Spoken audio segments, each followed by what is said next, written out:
Assalamualaikum warahmatullahi wabarakatuh. Apa khabar semua? Nama saya Rizal. Saya merupakan quantum metal consultant.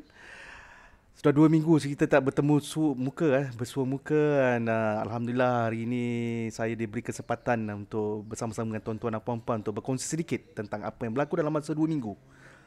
Since saya punya last posting 20 November, sekarang dalam 5 Disember, dalam masa 2 minggu ni kita mau melihat apakah yang berlaku dalam arena, kita panggil arena pergerakan harga emas dunia. Macam-macam berlaku. Nanti kita cuba kupas balik apa yang berlaku. Kita lihat apakah assumption ataupun prediction yang kita buat pada 2 minggu lepas, sama ada ya apa ni adakah ia menepati ataupun berlaku sebaliknya. Okey. Jadi okey. So sini saya ada share sedikit tentang pergerakan harga emas yang jelas kita lihat di sini bahawa harga emas sekarang dalam pasar downtrend. Ya, kita melihat pada 20 hari bulan lepas kita menjangkakan harga emas akan turun because harga US dollar semakin mengukuh kedudukannya, mengukuh berbanding dengan mata wang yang lain. Jadi actually US dollar ni, apa yang saya faham adalah dia bersaing dengan mata wang yang lain yang besar di dunia, seperti yen, seperti Aussie, seperti pound sterling, seperti Europe ataupun New Zealand juga termasuk. Jadi US dollar ni mendapat momentum untuk mendapat kenaikan. Dia uptrend because harga mata wang lain tidak memberansangkan, menyebabkan harganya meningkat naik. Dan juga salah satu poin yang saya dapat belajar adalah sekiranya dia punya 10 yield 10 years bond yield meningkat more than 1.6%, ya, ia juga mampu untuk escalate ataupun meningkatkan harga US dollar ni. Jadi emas ni kita diikat oleh US dollar. Jadi secara normalnya bila harga US dollar ni meningkat nilainya, maka harga emas kebiasaannya akan menurun. Sebab orang tak boleh beli semua tau. Orang akan beli US dollar, dia akan tinggalkan emas sementara untuk diorang akan melihat sentimen apa yang berlaku sekarang.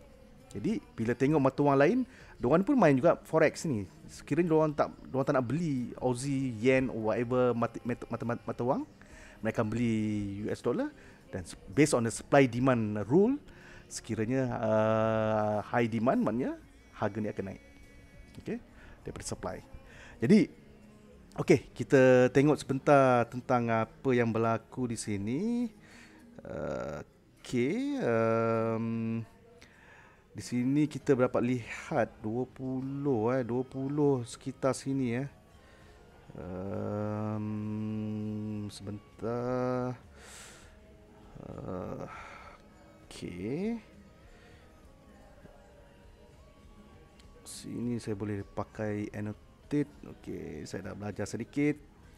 Okey, kita dah lihat sini dalam masa time frame sini. Time frame sampai kita tengok. Okey, minta maaf saya pun baru belajar menggunakan tools dalam Zoom ni. Okey.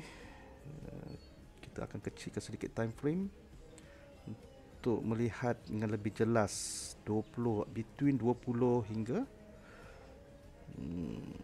okey.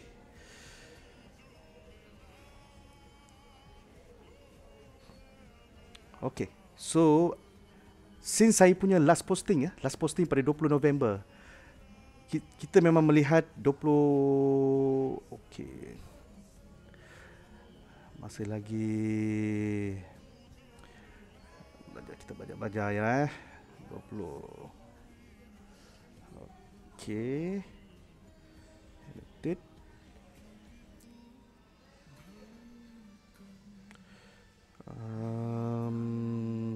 Kejap ya, saya pun baru je belajar ni. Okey. So dalam masa time frame sampai sini kita tengok. Ini adalah masa 2 minggu yang kita mau lihat. Masa 2 minggu kita lihat, kita nampak pergerakan. Tengok okey, mungkin color tak menarik. Kita ambil ni. Kita dapat melihat pergerakan pergerakan harga emas menurun secara mendadak. Bayangkan dalam masa paras 1868, 1870, ia turun, ia downtrend sehingga mencapai 1780 di separas yang kita biasa lihat, di separas 1780. So maknanya berapa, kalau kita boleh lihat berapa dia punya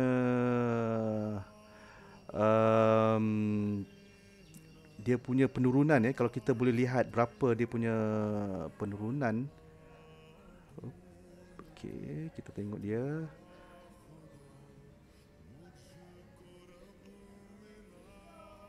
Almost 5% tuan-tuan dan puan-puan. 5%.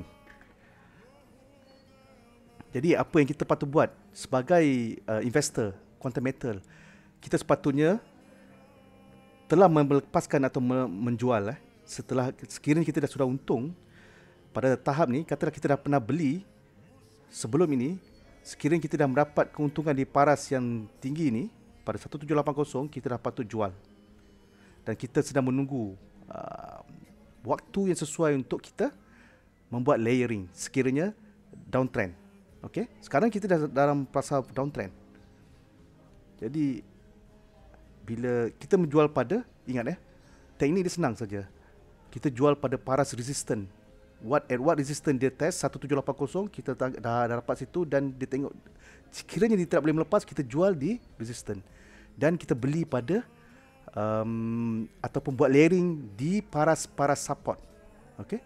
Ingat, kita seelok-eloknya menjual di paras resistant dan membeli balik pada paras support. Jadi kita kena buat juga belajar sikit lah macam mana kita nak tentukan para support ni para support ni kita kena tengok past history ataupun dia punya nature ataupun perangai dia lah Haji Razini selalu cakap perangai chart ni. Jadi daripada perangai chart ni, dia punya paras dia tu tak banyak berubah. Kalau kita sekiranya kita sudah mengenal pasti para support dia. Macam contohnya 1870 ni biasa kita dah tahu. Kita juga mempunyai satu paras 1850 sebagai support, 1830, 1800, 1780, 1780 dan 1760. Itu para paras yang based on the past history, kita boleh membuat carta lah ataupun garisan para paras level RBS and SPR yang biasa dia akan test. Bila dia turun, dia akan cuba turun test pada paras support. Sekiranya dia break, dia akan pergi ke next support seterusnya. So dia panggil RBS, resistant become support. Bila dia naik pula, support become resistant, something like that. Bila dia test resistant, RBS. Bila dia touch the resistant, dan dia break through, dia naik atas, bermakna dia jadi RBS. Resistant become support. Dia jadi support pula untuk dia naik lebih tinggi lagi, fly lagi. Itu dia punya apa yang saya faham lah. Saya tak ada masalah kita berkongsi ilmu, semoga bermanfaat. Jadi kita nak faham kenapa, apa yang berlaku sebenarnya. Pertama, kita dah tahu US dollar semakin mengukuh. Sebab Federal, kita pernah faham Uncle Powell ni baru dia re-elect balik as a Federal Reserve punya chairman. Okey, jadi dia akan mencuba membuat stance ataupun gerakan-gerakan yang boleh menguntungkan itu yang patutnya dia buat. Jadi apa yang dia buat ialah dia sudah declare kita akan buat berbukti okis. Kita akan buat pengurangan 15 billion inject setiap bulan. Kita akan kurangkan setiap bulan 15 dan dijangka pada kalau 15 kali 8 120, maknanya dalam bulan Jun 2022 stop, no more inject fund beli bond atau apa. So tapi dia belum lagi declarekan interest, kenaikan interest. Sebab apa? Untuk dapat impact, untuk mengawal inflasi ni yang terlalu banyak duit dalam market. dia kena naikkan interest untuk ambil balik duit yang banyak sangat dalam market. Jadi itu belum lagi dibuat. Jadi based on that, US dollar semakin mengukuh, harga emas pun menurun. Okay? Jadi kita jangan gusar, kita kena faham. Ini adalah permainan, ini adalah game-game dalam market. Bila based on supply and demand. Okay? Jadi bila kita lihat secara positif, harga emas yang turun adalah peluang bagi kita juga untuk menambah pegangan emas kita. Okay? Jadi 5% penurunan. 5% penurunan adalah satu penurunan yang agak substantial ataupun yang sangat signifikan. Ia berlaku dalam, kalau kita tengok sini,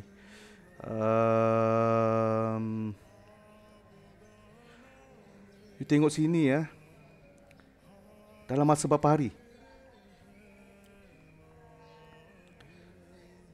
Tengok dalam masa dia bottom sini 24, dalam masa 20 hingga 24, dalam 4 hari saja dia sudah jatuh 5%. Okay? So bagi saya dah membuat 3 kali layering. Setiap layering saya ambil 3 unit JE10X. Pada masa ini saya dah jual pegangan saya about sini, saya dah let go dalam 14 unit silap saya sini. 14 unit saya let go sini, mendapat profit, good profit. So saya tunggu dia buat penurunan. Saya punya basis saya ada 1834 normally untuk activation saya. Jadi bila dia turun 1834, saya tunggu dia turun bottom, saya beli di sini. Saya ambil color warna merah, warna hijau. Okey. Nampak sini. Sini pada 18, saya sekejap 1815. Okey. Saya akan buat secara penurunan, beli layering secara berperingkat 3 unit dulu. Dan hari tu saya nampak dia jatuh lagi. Ini adalah peluang. Dia turun 1800, saya dah standby. So saya dapat beli di sini pada 1782 1782. 3 unit sini. Jadi saya melihat ini adalah satu penurunan yang agak drastik. Sebaiknya kita melihat aggressive movement yang agak menarik. Bila ada aggressive movement dalam emas ni, lagi cepat dia jatuh, lagi cepat dia naik. Okey, itu kebiasaannya. Jadi bila saya lihat dia kejatuhan ni dan dia naik sebentar pada 1000, balik semula 1815. Okey, dia naik 1815 sini dan dia buat satu lagi penurunan. Tengok kat sini adalah satu bentuk penurunan downtrend. Jadi saya menunggu lagi peluang. Ini adalah satu peluang untuk kita menambahkan lagi koleksi emas kita. Kita beli yang JE10X untuk mendapat keuntungan berganda ya. Jadi saya menunggu dia turun sebab saya dah beli 17. Ingat saya dah beli 1815, saya dah beli 1782, takkan saya nak beli pada 1782. Jadi saya perlu menunggu harga lebih menarik daripada 1782, betul tak? Jadi saya tunggu. Jadi dalam quantum meter ni kita perlu menanam satu sifat kesabaran. Kalau harga emas turun, kita jangan gundah gulana. Ini ada satu peluang. Kita melihat secara positif way, ini ada peluang kita untuk menambah emas. Jadi dan kita perlu ada strategi. Okey. Jadi strategi saya dah beli 1875, saya dah ada 1782. Jadi untuk membuat pembelian seterusnya, saya tak akan beli 1782. Saya akan buat at least 1% daripada 1782 down, which is 1776 something. Okey. Jadi saya menunggu. Ini game tunggu dan lihat. Jadi kita tengok harga emas dia turun dan dia mencecah 1762. Jadi saya buat layering sekali lagi 4 unit sini. So genap. Saya ada fund 10 unit JE10X untuk round kali ini. Okey. Dan saya ada backup lagi sikit. Okey. Sebab saya dah jual 14, saya ada lagi 4. Kalau sekiranya harga emas ni membuat lagi penurunan, ya, 1760, dia boleh turun kepada 1740. which is 1% below. Itu pun sangat-sangat menarik. Jadi saya harap tuan-tuan dan puan-puan dapat lihat peluang-peluang yang berlaku sekiranya harga emas turun dengan cara membuat layering. Okey. Kerana apa? Sekiranya harga emas bounce balik, bila dia bounce, unit apakah yang saya patut katakan, saya boleh dia harga dia turun lagi pada, okey, tak payah. Katakanlah harga dia stop lah sini, dan harga ni membuat peningkatan naik kembali. Okey? Dia naik kembali. Jadi unit yang terbaru 1762 ni akan untung dulu. Okey? Next 1782. Next 1815. Okey? Nampak tak dia punya cara dia tu? Dan kita melihat harga emas ni, kita masih lagi mempunyai satu misi yang sama. Harga dia akan shoot 1900. 1900 masih lagi belum tercapai. Jadi tak rugi untuk kita menanam atau menyemai benih-benih serendah yang mungkin, pada harga semungkin. Kerana bila dia meningkat pada 1900, kita boleh tengok berapa. Katakanlah saya ambil paras 1762 sebagai paras saya yang bawah. Okey. Kita tengok rule 1762 di sini. Kita tengok 1900. Ya. Yeah. Sekiranya saya tak tamak lah. Kalau kita tamak 1762 ke sini, kalau dia naik 1900, tuan-tuan dah boleh dapat dalam 7%, 7-8%, tolak 3%, 5%. 5% equivalent to 50%. Okay? Itu kalau kita tamak nak tunggu dia naik. Tapi saya akan play safe. Setidaknya 1792, untuk saya akan break even pada 3%, sebab harga belian kita pada 3% pada 1815. Jadi tuan nampak tak dia punya paras itu 1780, 1800, 1815, 1834, 1850, 1870. Jadi dia macam lebih kurang 1%, 2%. Jadi saya perlu tunggu untuk yang unit saya 1792 ni, 1792 ni perlu melepasi 1815 dan saya break even. Lebih daripada itu saya dah start boleh jual. Okey. Jadi saya akan melihat 1% atau 2% lagi kenaikan untuk mendapat at least 20% pun saya dah cukup happy. Tapi sekiranya saya melihat pergerakan movement dia agak steep ataupun unstoppable, maknanya dia harga naik very agresif, naik, saya takkan jual. Kita akan lihat sejauh mana dia boleh fly. Sekarang ni masa layering, kita tengok how low is low. Jadi itu yang soalan saya selalu tanya. Kadang-kadang kita jumpa kawan-kawan, kita bertanya how low is low. Okay, masing-masing mempunyai stand masing-masing, opinion masing-masing. Kita akan ambil kira diorang punya pendapat juga. Okay, harga dia boleh turun banyak ni, harga ni banyak turun banyak ni. Dan kita pun buat juga sedikit analisis kita. Kita juga, harga ni tak boleh turun banyak ni, harga ni sebab ini. Kita pun ada membuat analisis kita sendiri. Jadi masing-masing mempunyai skill masing-masing. Ada yang buat naked chart, ada yang membuat Fibonacci, ada yang membuat macam-macam lagi teknik-teknik. Kita raikan bersama, rancak-rancakkan semua, kita ambil input semua orang dan kita cuba try padankan dan suit atau match suitkan kita punya need dan kita punya pendapat kita sendiri dan buat decision. Decision is yours, decision is us. Kita yang mempunyai, kita yang mengawal, control ataupun play this game, kita yang bertanggungjawab. Sekiranya apa-apa yang berlaku, we have to be responsible. Okay?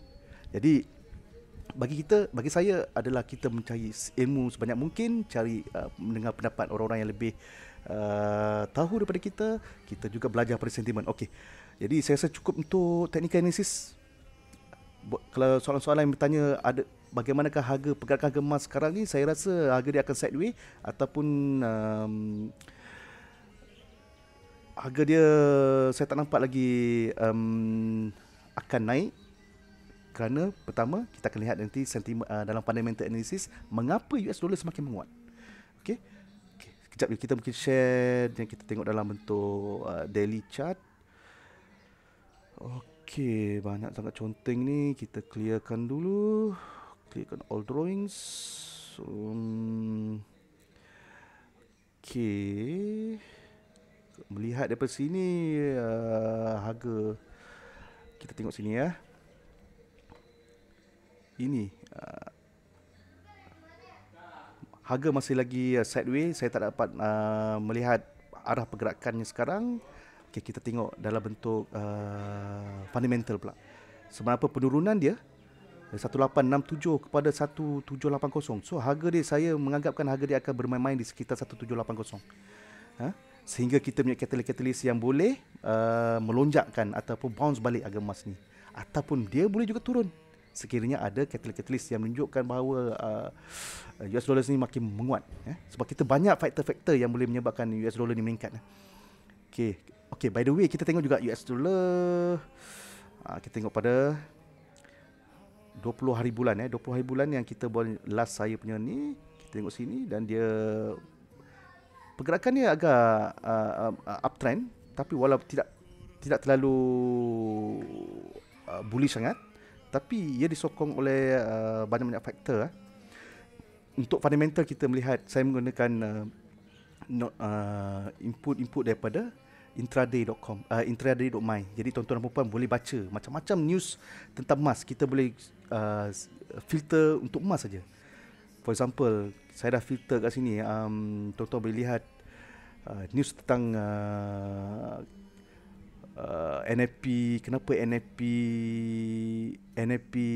keluar pada Jumaat lepas pun harga emas tidak dapat mengipu peluang. Okey, mungkin kita cerita sikit pasal Forex Factory. Saya menggunakan ekonomi data sebagai reference untuk mendapat sedikit gambaran tentang factory ni, Forex Factory. Tuan-tuan lihat, based on 20 hari bulan, kita dapat melihat unemployment, first factor adalah faktor pekerjaan, di mana unemployment claim semakin berkurang, which is good untuk US dollar. So dia boleh kata, okay, US country sekarang kita orang yang claim tak ada kerja ni makin berkurang. Okay, tengok hijau semua ni.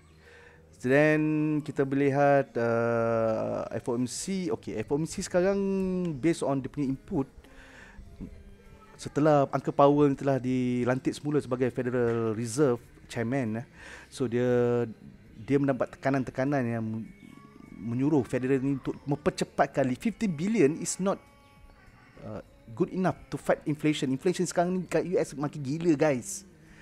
So apa dia orang buat? Dia orang push Federal untuk banyak, 15 bilion is not enough. Diorang mau, okay, kalau 15 bilion sampai Jun 2022. So diorang mau sampai bila? Sampai March, 3 bulan awal. So 15 bilion, mungkin diorang akan potong 30 bilion. Who knows, I don't know. Then because of that news, US dollar mendapat kepercayaan. Okay, mereka mendapat kepercayaan, dan that's why US dollar makin meningkat, makin menguat. The second thing is because of the COVID-19 punya new variant Omicron. Ini juga menyebabkan market menjadi panik dan mereka mahu memegang tunai berbanding safe haven seperti emas. That's why US dollar menjadi pilihan. Mata wang lain dah, sebab US dollar berkompet dengan mata wang lain, dan mereka, market melihat US dollar sebagai satu pegangan tunai yang sangat bagus ketika COVID-19 new variant Omicron ni yang telah start merebak ni. Jadi and then Federal pun US government pun dapat yakinkan bahawa Omicron ni, virus ni, jangan risau, kita boleh kawal dengan melalui booster punya penggalak lah, dos penggalak. Dan Pfizer pun ada keluar news kata mereka nak tengah study untuk buat satu pil untuk apalah, untuk mengekang COVID-19 varian baru ni. Jadi ini sekadar news saja. Kita boleh nampak lagi physical evidence ataupun benda-benda yang kukuh untuk support diorang punya claim. Jadi you guys, kita dapat lihat dalam ekonomi ni, sentimen atau emotional sentiment sangat penting, yang banyak mempengaruhi market. Market is people, kita tak dapat lari. Dan sedikit news saja boleh menyebabkan turun naik suatu komoditi, suatu share, stock, everything. Jadi bagi saya, based on this economy data, kita lihat lagi apa yang berlaku. Okey, apa yang berlaku pada, saya tertarik pada, okey, pada Rabu lepas kita dapat lihat, tengok ni, ADP non-farming hijau, sangat bagus. Okey, minta maaf. Okey. Datang sangat bagus untuk ADP, tapi ia berlaku sebaliknya untuk NFP. NFP kita dapat melihat average hourly earning mengurang, non-farming change also mengurang, tapi unemployment rate meningkat. Jadi kita dapat ADP. ADP ni adalah berkaitan dengan non-farming employment change, employment rate, which is positive. Jadi secara keseluruhannya NFP ni adalah bercampur-campur. Ada yang positif, ada yang negatif. Because unemployment rate dia makin bagus, tetapi average hourly earning, average hourly earning ni betul pendapatan untuk setiap jam, jadi month to month ia adalah berkurangan. Jadi secara keseluruhannya saya dapat melihat dari segi US dollar, bila NFP ni declare pada bila sekejap, kita tengok pada 3 Disember NFP declare pada 9.30 kita minta nampak dalam masa, mungkin kita nak tengok dalam 1 jam. Tidak banyak reaksi daripada US dollar sebab dia bercampur-campur. Tapi kita lihat pula pada gold 9.30, apa yang berlaku? No. Okey, sekejap ya. 4 jam terlalu padat. Kita tengok dalam bentuk 3 hari bulan 9.30. Yes, ini. Oh ya, okey. Gold ada buat sedikit peningkatan. Okey, dalam paras 1770 dia meningkat pada 1783. Okey, sangat meningkat, tapi tak substantial, tak signifikan gerakannya. US dollar pun tak banyak berubah. So kali ini NFP data untuk bulan November nampaknya tidak mendapat kita tak nampak lagi kesan-kesan yang lebih signifikan. Mungkin Isnin market akan react lebih agresif. Okey. Jadi I think you guys boleh layari intraday.my, boleh layari forexfactory.com. Ni ada dua sumber saya yang saya selalu rujuk untuk melihat apakah yang berlaku dalam market gold, emas dan juga US dollar. Jadi buat masa ini saya tidak dapat lagi petunjuk-petunjuk sama ada gold ni akan naik atau turun. Dia sekarang akan bermain pada 780 balik. Okay, dia mungkin boleh turun pada 1760 ataupun dia boleh pergi ke 1800. So sekarang ni market menunggu gerakan dia.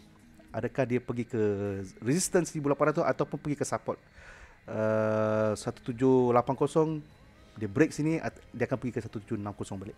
Jadi sekiranya dia turun, masa dia terlambat lagi tuan-tuan dan puan untuk membuat pembelian. JEE buat secara layering. Okay, dia turun kita beli, dia turun banyak kita borong Jadi itulah game sebenarnya, untuklah cara-cara kita bermain dalam quantum metal ini untuk menggandakan pegangan emas kita 10 kali ganda dalam bentuk JE 10X. InsyaAllah dalam masa terdekat, sekiranya harga dia meningkat kembali 10%, 20% profit daripada initial investment tuan-tuan dan perempuan, insyaAllah tuan-tuan boleh dapat. Saya doakan kita sama-sama beroleh kebaikan daripada quantum metal yang bagi saya sangat bagus dan telus memberi kita peluang untuk membuat trading kita sendiri dengan memberi kita facility leverage seperti kita buat ASB juga. Kita buat pinjaman ASB, pembiayaan ASB, begitu juga quantum metal is the same thing, tapi kita adalah patuh syariah. Kita memang mempunyai patuh syariah yang mengawal selia dan memberi pengesahan Jadi segala leverage kita dapat adalah patuh syariah, mengikut syariah yang ditetapkan.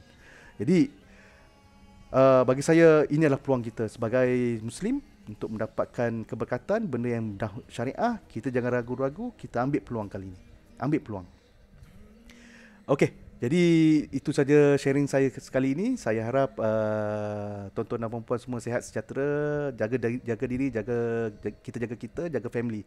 Okey, ambil booster. Kalau dah complete dose COVID-19, ambil booster. Jangan lupa ambil booster. keep alert. Mungkin orang panggil you ambil booster, jangan ragu-ragu ambil. Ini adalah untuk keselamatan kita dan keluarga kita dan satu komuniti. Kita nak mencapai community herd community yang bebas COVID-19. Walaupun macam-macam variant kejap alpha, beta, now omicron, mungkin lepas ni lambda lah, mungkin lepas ni pi, I don't know, macam-macam tau, pelbagai nama lah. Jadi ini adalah real life Ini adalah kehidupan kita. Setiap mendatang ujian pasti ada keberkatan atau hikmah di sebaliknya. Jadi saya harap kita sama-sama jaga kita, bersabar dengan apa yang berlaku. Pada yang sama kita lihat juga situasi emas macam mana. Ini adalah komoditi precious metal yang sangat berharga, dan ia juga bagi saya mempunyai fundamental yang sangat kukuh.